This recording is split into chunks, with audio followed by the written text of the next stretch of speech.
Bateau patrouilleur, l'émergence, je te baptise. C'est en ces mots que la première dame de Côte d'Ivoire, Dominique Ouattara, a rendu officiel le nom du navire de guerre acquis par l'État ivoirien depuis le 23 juin 2014.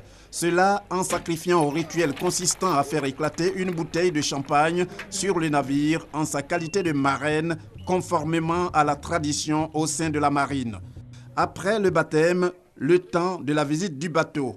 Un moment de plaisir pour la première dame avec à ses côtés plusieurs personnalités présentes, notamment le ministre chargé de la Défense, Paul Kofi Kofi.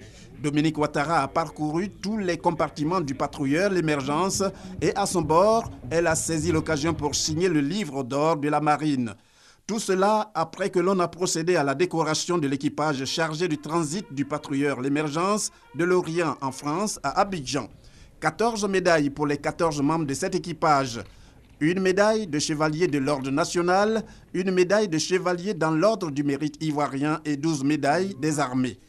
Pour le porte-parole des récipiendaires, cette distinction est digne de la confiance des autorités à leur égard pour leur avoir confié cette mission. Mériter cette confiance et être à la hauteur de cette tâche passionnante ont été pour nous une véritable obsession, avec la volonté de toujours mieux faire. La première dame de Côte d'Ivoire, tout en saluant le courage des membres de l'équipage, s'est dite heureuse que la Côte d'Ivoire ait acquis ce navire pour faire face aux nombreux défis. À l'instar de tous les Ivoiriens, je me réjouis de l'acquisition par notre pays du patrouilleur L'Émergence.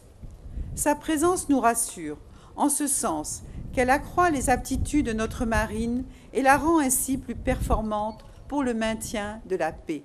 Le patrouilleur L'Émergence est le premier navire du genre que l'État de Côte d'Ivoire entend s'offrir en vue de la lutte contre toute forme de terrorisme, notamment la piraterie maritime.